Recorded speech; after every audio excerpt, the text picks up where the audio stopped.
लाडकी बहीण योजनेत भ्रष्टाचार करणारा पोपट जाधव गजाआड झालाय। बायकोच्या नावे बोगस 30 अर्ज करणारा पोपट जाधवला अटक करण्यात आली। लोकशाही मराठीने ही बातमी दाखवली होती।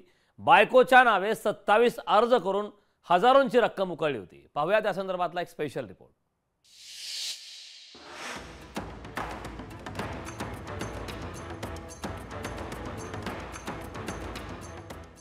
सातारा पोलिसांच्या ताब्यात असलेले हे बंटी बबली पहा।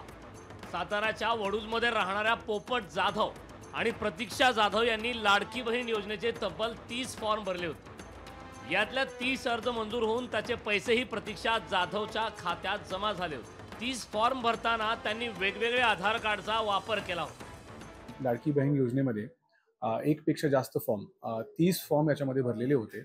या 30ही फॉर्म मध्ये अकाउंट नंबर मात्र एकच होता आणि याच्यामध्ये त्यांनी वेगवेगळे आधार कार्ड वापरले होते आणि फोटोग्राफ्स मध्ये देखील यांनी फॉर्जरी केलेली होती। लोकशाही मराठीने बातमी दाखवताच या प्रकरणी सातारा जिल्हा प्रशासनाने त्रिसदस्यीय समिती नेमली। या समितीने दिलेल्या अहवालानंतर पोलिसांनी दोघाही नवरा बायकोला अटक केली। या प्रकरणात त्यांचे आणखी काही साथीदार आहेत का याचा शोध पोलीस घेत आहेत। आरोपीला आणि त्यांचे सह आरोपीला ताब्यात घेऊन सध्या ते कस्टडीमध्ये आहे। त्यांच्याकडून आपण विचारपूस करतोय।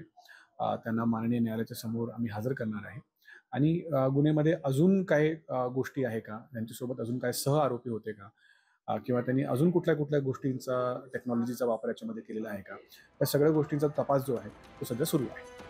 मुख्यमंत्री लाडकी बहीण योजना सामान्यांसाठी गरजूंसाठी आहे। योजनेचा गैरफायदा घेणाऱ्यांना कठोरात कठोर शिक्षा देण्याची मागणी होती। इम्तियाज मुजावर, लोकशाही मराठी, सातारा।